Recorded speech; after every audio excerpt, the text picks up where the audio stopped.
Good afternoon all. તો કાલે આપણે પહેલું ચેપ્ટર જોયું હતું.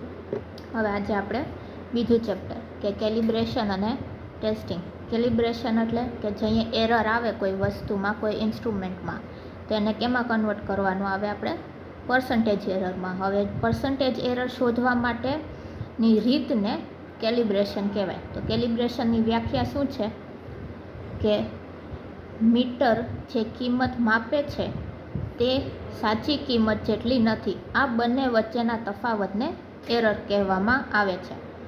આ એરર ટ્રુ કિંમતના પર્સન્ટેજમાં દર્શાવવામાં આવે તેને પર્સન્ટેજ એરર કહેવાય છે. મીટરના વિવિધ સ્કેલ રીડિંગ પ્રમાણે જેટલી પર્સન્ટેજ એરર છે તે શોધવાની રીતને કેલિબ્રેશન કહેવામાં આવે છે. હવે કેલિબ્રેશન એટલે કે પર્સન્ટેજ સ્કેલના રીડિંગ પ્રમાણે કેટલી પર્સન્ટેજ એરર આપણે શોધી છે એને શું કહેવાય? કેલિબ્રેશન. ટ્રુ કિંમત માપવા માટે સબ સ્ટાન્ડર્ડ મીટરનો ઉપયોગ કરવામાં આવે છે. હવે સબ સ્ટાન્ડર્ડ મીટર આપણે વાપરવાનું છે જ્યારે આપણે ટ્રુ કિંમત માપવાની હોય ત્યારે. આ થયો પહેલો ક્વેશ્ચન. હવે છે કે બીજો ક્વેશ્ચન કે કેલિબ્રેશનની જરૂરિયાત શું છે, કે કેલિબ્રેશન કરવાની જરૂર શું કામે પડે? તો એમાં પહેલો પોઈન્ટ છે કે ઇન્સ્ટ્રુમેન્ટ જ્યારે બનાવવામાં આવે છે ત્યારે ઇન્સ્ટ્રુમેન્ટની ડિઝાઇનને મર્યાદાને લીધે ઇન્સ્ટ્રુમેન્ટમાં મૂળભૂત ત્રુટિ દાખલ થાય છે. જે ઇન્સ્ટ્રુમેન્ટ બનાવવામાં આવે તો એમાં ડિઝાઇનના કંઈ કારણસર એમાં શું થાય કે મૂળભૂત એટલે પહેલાંથી એ કોઈ ત્રુટિ આવી ગઈ હોય. એટલે બેઝિક ઇન્સ્ટ્રુમેન્ટ સ્કેલના વિવિધ રીડિંગ પર કેટલી એરર છે તે જાણવા માટે કેલિબ્રેશન કરવું જરૂરી છે. એટલે બેઝિકલી ઇન્સ્ટ્રુમેન્ટની સ્કેલમાં રીડિંગ લેવા ટાણે કઈ એરર છે, કેટલી એરર છે એ જાણવા માટે આપણે શું કરવું પડે છે? કેલિબ્રેશનની જરૂર પડે છે. બીજો પોઈન્ટ એ છે કે જ્યારે એક્યુરેસી ક્લાસના ઇન્સ્ટ્રુમેન્ટ સપ્લાય કરે ત્યારે ઇન્સ્ટ્રુમેન્ટ ખરીદતી વખતે ટેસ્ટ કરીને ચેક કરવું જરૂરી છે. તેથી સાચા એક્યુરેસી ક્લાસનું ઇન્સ્ટ્રુમેન્ટ મળે આ માટે એ કેલિબ્રેશન જરૂરી છે કે જે આપણે ઇન્સ્ટ્રુમેન્ટ લઈએ ત્યાં એક્યુરેસી ક્લાસ આપણે કયું છે એ જાણવા માટે આપણે શું કરીએ? કેલિબ્રેશન કરીએ. પછી ત્રીજું છે કે જે આપણે મીટર લઈએ છીએ, મીટર ખરીદીને તેનો ઉપયોગ કરવામાં આવે ત્યારે સમય જતાં એજિંગને લીધે તેના ભાગોમાં ઘસારો થાય. હવે મીટર આપણે કેટલા ટાઈમ પહેલાં લીધું હોય એના લીધે પછી થોડાક ટાઈમ પછી શું થાય કે એમાં એજિંગ એટલે ઘસારો આવી ગયો હોય તો એના લીધે શું કરવું પડે? કેલિબ્રેશનની કરવું પડે. દાખલા તરીકે કે સ્પ્રિંગ હોય તો એમ શું થઈ ગયું? એ સ્પ્રિંગ ઢીલી થઈ ગઈ હોય એના લીધે આપણે કેલિબ્રેશન ઇન્સ્ટ્રુમેન્ટનું કરવું પડે. ચોથો અને છેલ્લો પોઈન્ટ કે ફિક્ટરમાં મીટર ડિઝાઇન કરીને બનાવવામાં આવે ત્યારબાદ ઉત્પાદનના અમુક લોટમાંથી નમૂના પસંદ કરીને કેલિબ્રેશન કરવામાં આવે છે. ફેક્ટરીમાં શું થાય? જથ્થાબર આપણે મીટર ડિઝાઇન થતા હોય તો એને ત્યારબાદ અમુક લોટામાંથી નમૂના માટે પસંદ કરીને કેલિબ્રેશન કરવામાં આવે છે. આ થયો બીજો ક્વેશ્ચન કે કેલિબ્રેશનની શું કામ જરૂર પડે છે. તેમાં પહેલો પોઈન્ટ હતો કે જ્યારે ઇન્સ્ટ્રુમેન્ટ ડિઝાઇન કરીએ ત્યારે એના અમુક મુદ્દાને લીધે મૂળભૂત રાશિ એમાં ઉત્પન્ન થાય, મૂળભૂત ત્રુટિ દાખલ થાય, એના માટે કેલિબ્રેશનની જરૂર પડે છે. પછી બીજો પોઈન્ટ હતો કે એક્યુરેસીને આપણે જોવા માટે કે કેટલી એક્યુરેસી છે એના માટે આપણે કેલિબ્રેશન કરીએ. ત્રીજો પોઈન્ટ એ હતો કે મીટર આપણે જઈ લીધું હોય અમુક સમય પછી એમાં ઘસારો થઈ ગયો હોય તો એ ઘસારાને જોવા માટે આપણે કેલિબ્રેશન કર્યું હશે. અને ચોથો પોઈન્ટ કે ફેક્ટરીમાં જથ્થાબંધ ઇન્સ્ટ્રુમેન્ટ બનતા હોય, ડિઝાઇન થતા હોય તો એમાં નમૂનામાંથી અમુક પસંદ કરીને એનું કેલિબ્રેશન કરવામાં આવે છે. હવે આવે છે ત્રીજો ક્વેશ્ચન કે જ્યાં આપણે એ મીટર, વોલ્ટ મીટર અને વોટ મીટરનું કેલિબ્રેશન કરવું હોય તો કઈ કઈ વસ્તુ ધ્યાનમાં રાખવાની હોય છે. તો એમાં પહેલો છે પેરેલેક્સ. પેરેલેક્સ એટલે આપણે કોઈ વસ્તુને એક જગ્યાએથી જોઈએ તો એ બીજી રીતે દેખાતી હોય, બીજી જગ્યાએ ઊભીને જોઈએ તો એ પણ અલગ રીતે દેખાતી હોય, તેને શું કહેવાય? પેરેલેક્સ. તો એમાં શું છે? જ્યારે ઇન્સ્ટ્રુમેન્ટના રીડિંગ લેવામાં આવે ત્યારે પેરેલેક્સને લીધે એરર ના આવે તે ખ્યાલ રાખવાનો હોય. રીડિંગ લઈએ તો એક જગ્યાએથી કોઈ જોવે તો એને અલગ રીડિંગ દેખાતું હોય, પોઈન્ટમાં હોય તો બીજા કોઈ વ્યક્તિ જોવે તો એને અલગ દેખાતું હોય. તો એ પેરેલેક્સના લીધે કંઈ એરર ન આવી જોઈએ એ આપણે ધ્યાનમાં રાખવાનું. બીજો પોઈન્ટ છે કે ટેપિંગ. તો કે રીડિંગ લેતા પહેલાં ઇન્સ્ટ્રુમેન્ટ અથવા તેના સપોર્ટ ડિવાઇસથી ધીરેથી ટેપ કરવું જોઈએ. કોઈ પણ રીડિંગ લેવું હોય ઇન્સ્ટ્રુમેન્ટનું તો એના શું કે એનો સપોર્ટ જે હોય એને ધીરેથી આમ ટેપ કરવું એટલે ઠપકારવું જોઈએ. પછી આવે છે થર્મલ સ્ટેબિલિટી, તો કે ટેમ્પરેચર ગ્રેડિયન્ટની અસરને દૂર કરવા માટે બધા ઇન્સ્ટ્રુમેન્ટ તેના રેફરન્સ ટેમ્પરેચર પર લાંબો વખત રહેવા જોઈએ. આ માટે 2 કલાક જેટલો ગાળો પૂરતો છે. કે અમુક ટેમ્પરેચર હોય કોઈ પણ ઇન્સ્ટ્રુમેન્ટને એ ટેમ્પરેચર ઉપર રાખવાનું હોય તો એ ટેમ્પરેચર ઉપર લાંબા સમય સુધી રહ્યું હોય તો એને પહેલાં કેલિબ્રેશન કરવા પહેલાં 2 કલાક પહેલાં એને નોર્મલ ટેમ્પરેચર કે જે ટેમ્પરેચરમાં એનું કેલિબ્રેશન કરવું છે એમાં રાખવાનું. પછી આપે છે પ્રી કન્ડિશનિંગ ટાઈમ. એ કંઈ જરૂર નથી. પ્રી કન્ડિશનિંગ એટલે એમાં પહેલાં ચેક કરી લેવાનું કે બધું છે સરખું કે નહીં, ટેમ્પરેચરમાં સરખી રીતે રાખી દેવાનું, ટેપિંગ કરી લેવાનું, એ બધી આવે તો એ કેમાં આવશે? પ્રી કન્ડિશનિંગ ટાઈમમાં. પછી આવે છે ઝીરો એડજસ્ટમેન્ટ, મિકેનિકલ અને ઇલેક્ટ્રિકલમાં. ઝીરો એડજસ્ટમેન્ટ એટલે એનાલોગ ઇન્સ્ટ્રુમેન્ટ જે આવતા હોય એને આપણે પોઇન્ટરવાળા હોય છે, તો એ પોઇન્ટરને આપણે ગમે એ પોઈન્ટ ઉપર હોય તો એને પહેલાં ક્યાં લઈ જવાનું? ઝીરો ઉપર લઈ જવાનું. એવી જ રીતે ડિજિટલ ઇન્સ્ટ્રુમેન્ટ હોય તો એનો કંઈ પણ લખેલું હોય જેમ કે 0.1 કે 0.2 એવી રીતે કંઈ રીડિંગ લયેલું હોય તો એને પહેલાં ઝીરો ઉપર એડજસ્ટ કરવાનું. એ શેમાં આવે? ઝીરો એડજસ્ટમેન્ટ, મિકેનિકલ અને ઇલેક્ટ્રિકલ. પછી આવે છે રેફરન્સ ઇક્વિપમેન્ટ એરર. હવે કોઈ પણ વસ્તુનું આપણે કોઈ પણ ઇન્સ્ટ્રુમેન્ટનું કેલિબ્રેશન કરવું હોય તો એના માટે એક રેફરન્સ ઇન્સ્ટ્રુમેન્ટ રાખવાનું હોય છે. તો એ ચેક કરવાનું કે રેફરન્સ ઇક્વિપમેન્ટનું એરર 1/3 કરતાં વધારે ન હોવું જોઈએ. જેમ કે રેફરન્સ ઇક્વિપમેન્ટની એરર જે ઇન્સ્ટ્રુમેન્ટને ટેસ્ટ કરવાનું છે તેના એક્યુરેસી ક્લાસ કરતાં 1/3 કરતાં વધારે ન હોવું જોઈએ. જેમ કે 5%ની એક્યુરેસી ક્લાસવાળું આપણે ઇન્સ્ટ્રુમેન્ટને ટેસ્ટ કરવું છે તો એનું રેફરન્સ જે એરર છે રેફરન્સ ઇન્સ્ટ્રુમેન્ટ એની એરર 1.67%થી વધારે ન હોવી જોઈએ. હવે પછી આવે છે કે રીડિંગની રીતો, કે શક્ય હોય ત્યાં જ જે મીટરનું ટેસ્ટિંગ કરવાનું છે તેના સ્કેલ પર પોઇન્ટર જોઈતા માર્ક પર ગોઠવીને તેનું અનુરૂપ રેફરન્સ ઇન્સ્ટ્રુમેન્ટનું રીડિંગ લેવું. જેમ કે રીડિંગ છે તો એને પહેલાં આપણે જોયું કે ઝીરો એડજસ્ટમેન્ટ, તેને પહેલાં ઝીરો ઉપર એડજસ્ટ કરી અને પછી જ એને રીડિંગ લેવું. પછી આવે છે પોલીફેઝ ટેસ્ટિંગ. પોલીફેઝ એટલે 3 ફેઝ કનેક્શન હોય છે કોઈ ઇન્સ્ટ્રુમેન્ટ તો એનું ટેસ્ટિંગ કેવી રીતે કરવું? તો કે પોલીફેઝ ઇન્સ્ટ્રુમેન્ટને તેને અનુરૂપ પોલીફેઝ સપ્લાય આ સાથે જોડીને ટેસ્ટ કરવું જોઈએ. પોલીફેઝ એટલે 3 ફેઝ થયું, તો 3 ફેઝ ઇન્સ્ટ્રુમેન્ટ હોય તેને સપ્લાય કઈ આપવાની? 3 ફેઝ સપ્લાય આપી અને ટેસ્ટ કરવાનું. પછી આવે છે વોલ્ટમીટરનું ડીસી પર ટેસ્ટિંગ. વોલ્ટમીટર ડીસી ઉપર ટેસ્ટિંગ કરવું હોય તો આપણે જેવી રીતે એસીમાં ટેસ્ટિંગ કરીએ એવી જ રીતે વોલ્ટમીટરનું ડીસીમાં ટેસ્ટિંગ કરવાનું. પછી આવે છે મલ્ટીમીટર અને માઇક્રોમીટર ઇન્સ્ટ્રુમેન્ટ. આ માટે બધી રેન્જ અને બધા ફંક્શન અલગથી ટેસ્ટ કરવા જોઈતા.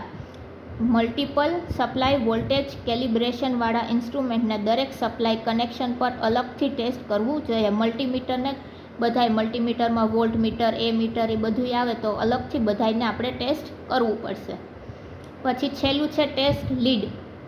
તેમાં શું છે કે જો મેન્યુફેક્ચર દ્વારા ટેસ્ટ લીડ સૂચવવામાં આવ્યું હોય તો જ તેનો ઉપયોગ કરવો જોઈએ અથવા ટેસ્ટ લીડ ટેસ્ટના પરિણામના અસર કરે તેવા ન હોવા જોઈએ. ટેસ્ટ લીડ કોઈ જો મેન્યુફેક્ચરે તમને કીધું હોય કે ટેસ્ટ લીડ કરવું છે તો જ આપણે ટેસ્ટ લીડ કરવાનું, બાકી એની કંઈ જરૂર પડતી.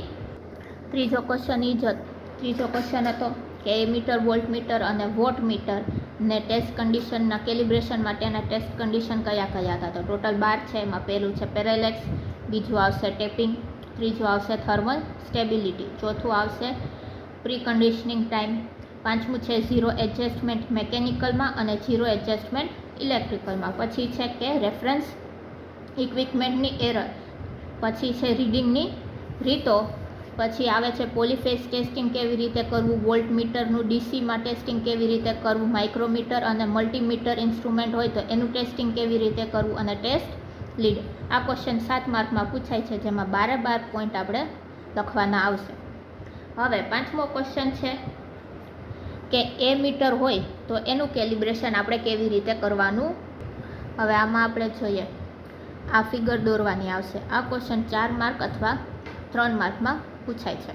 તો પહેલાં ફિગર દોરવાની. હવે ફિગરમાં આપણે જોઈ શકીએ છીએ કે સપ્લાય કેવું આપ્યું છે, ડીસી અથવા એસી સપ્લાય આપવાનું છે. હવે જે મીટરને આપણે ટેસ્ટ કરવું છે, એને અને રેફરન્સ મીટરને બેને સિરીઝમાં જોડી દીધું. હવે આમાં આપણે એ મીટર છે તો એ મીટરને અને જે ટેસ્ટ કરવાનું છે અને જે રેફરન્સ મીટર આપણે લીધું છે એ બેને કેમાં જોડી દીધું, સિરીઝમાં. હવે એની સિરીઝમાં આપણે જોડ્યું છે લોડ. હવે જોઈએ કે જેનું કેલિબ્રેશન કરવાનું છે તે અને રેફરન્સ મીટરને આકૃતિમાં દર્શાવ્યા મુજબ લોડની સાથે સિરીઝમાં જોડવામાં આવે છે. હવે સપ્લાય આપીને લોડ પ્રતિરોધની મદદથી ટેસ્ટિંગ મીટર પરના સ્કેલ માર્કની મહત્તમ કિંમત એડજસ્ટેડ કરવામાં આવે છે. હવે સપ્લાય આપ્યું એના લીધે પ્રતિરોધ એટલે રેઝિસ્ટન્સની મદદથી કે સ્કેલ માર્કની મહત્તમ કિંમત એટલે મેક્સિમમ કિંમત આપણે એડજસ્ટ કરવામાં આવે છે. તે મુજબ રેફરન્સ મીટરનું રીડિંગ લેવામાં આવે છે. અહીંયા જે ટેસ્ટ કરવાનું છે જે એ મીટર એની મેક્સિમમ વેલ્યુ લેવાની. હવે એની જ પ્રમાણમાં આપણે શું લેવાનું, રેફરન્સ મીટર છે એનું રીડિંગ લેવાનું.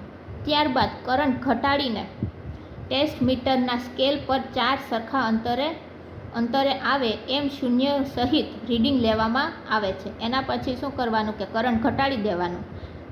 કરંટ ઘટાડીને ટેસ્ટ મીટરના સ્કેલ પર 4 કે કરંટ ઘટાડીને ટેસ્ટ મીટર જે આ ટેસ્ટ કરવાનું છે મીટર એના સરખા 4 અંતરે એટલે એક સરખા 4 અંતરે 0થી લઈ અને 4 સુધી એનું રીડિંગ લેવાનું. તે મુજબ રેફરન્સ મીટરના રીડિંગ લેવામાં આવે છે. આની મુજબ જ પછી રેફરન્સ મીટરના રીડિંગ લેવાના અને પર્સન્ટેજ એરર શોધવામાં આવે છે. એની પછી શું શોધવાનું, પર્સન્ટેજ એરર. તો પર્સન્ટેજ એરરનું સૂત્ર થાય પર્સન્ટેજ એરર બરાબર IM એટલે જે ટેસ્ટ આપણે મીટર ટેસ્ટમાં હતું એની મેક્સિમમ વેલ્યુ માઇનસ IC એટલે રેફરન્સ મીટરની જે વેલ્યુ આવી હશે એ ગુણ્યા 100/IC. હવે બીજો ક્વેશ્ચન છે કે વોલ્ટ મીટરનું કેલિબ્રેશન. હવે આગળ જોયું હતું કે એ મીટરનું કેલિબ્રેશન કેવી રીતે, એવી જ રીતે વોલ્ટ મીટરનું કેલિબ્રેશન. આમાં આપણે એસી સપ્લાય આપ્યું, એની સિરીઝમાં એક પોટેન્શિયલ ડિવાઈડર આપ્યું કે જે વોલ્ટેજને વેરિયેબલ કરી શકશે એટલે વધારો ઘટાડો કરી શકશે. ત્યાંથી પછી એક જે મીટરને આપણે ટેસ્ટ કરવાનું છે એને અને રેફરન્સ મીટરને પેરેલલમાં જોડ્યું છે. પેરેલલમાં એવા માટે જોડ્યું છે કે પેરેલલના જે વોલ્ટેજ હોય એ સરખા હોય છે. પેરેલલમાં આપણે વોલ્ટ મીટર કનેક્ટ કરીએ તો એના વોલ્ટેજ બે બાજુ સરખા આવે છે. એના માટે વોલ્ટ મીટર પેરેલલમાં જોડવામાં આવે ને એવી જ રીતે એ મીટરને સિરીઝમાં એવા માટે જોડ્યું છે કે એ મીટર જે અહીંથી કરંટ પ્રસાર થાય એ આ બેમાં સરખા આવે છે. એના માટે એ મીટરને આપણે સિરીઝમાં જોડવામાં આવે છે. હવે આગળ જોઈએ કે જે મીટરને કેલિબ્રેટ કરવાનું છે તે અને રેફરન્સ મીટરને સમાંતરમાં જોડવામાં આવે છે. આ બેને સમાંતરમાં જોડ્યું છે. જે મીટરને કેલિબ્રેટ કરવાનું છે તેના સ્કેલ પર મહત્તમ રીડિંગ પોટેન્શિયલ ડિવાઈડરની મદદથી એડજસ્ટ કરવામાં આવે છે. જેનું આપણે કેલિબ્રેશન કરવું છે એને મેક્સિમમ વેલ્યુ ઉપર લઈ આવવાનું કેના મદદથી, તો કે પોટેન્શિયલ ડિવાઈડરથી. તે મુજબ રેફરન્સ મીટરનું રીડિંગ લેવામાં આવે છે. હવે આને પોટેન્શિયલ ડિવાઈડરથી એને મેક્સિમમ વેલ્યુ ઉપર આવી ગયા એના આધાર ઉપરથી આપણે રેફરન્સ મીટરના રીડિંગ લેવાનું. પછી ત્યારબાદ વોલ્ટેજ ઘટાડીને ટેસ્ટ માટેના મીટરના સ્કેલ પર 4 સરખા અંતરે આવે તે શૂન્ય સહિત રીડિંગ લેવામાં આવે છે. ત્યાર પછી આપણે વોલ્ટેજ ઘટાડીને 4 સરખા અંતરે આપણે એક રીડિંગ લેવાના આવે છે. ક્યારથી, 0થી ચાલુ કરીને, 0થી ચાલુ કરીને. અને તે મુજબ રેફરન્સ મીટરના રીડિંગ લેવામાં આવે છે. એની મુજબ જ આપણે કેના રીડિંગ લેવાના છે, રેફરન્સ મીટરમાં. અને પછી શું શોધવાનું આવશે, પર્સન્ટેજ એરર. તેનો સૂત્ર શું છે કે પર્સન્ટેજ એરર બરાબર VM એટલે મેક્સિમમ મહત્તમ વોલ્ટેજ માઇનસ રેફરન્સના વોલ્ટેજ છેદમાં રેફરન્સ વોલ્ટેજ ગુણ્યા 100. આ થયું વોલ્ટેજ માટેનું સૂત્ર. એવી જ રીતે આ છે કરંટ માટેનું કે IM માઇનસ IC છેદમાં IC ગુણ્યા 100. હવે બીજો ક્વેશ્ચન કે વોલ્ટ મીટરનું કેલિબ્રેશન કેવી રીતે કરવાનું. તો આની આકૃતિ છે. એમાં સિંગલ ફેઝ એસી સપ્લાય આપ્યું છે.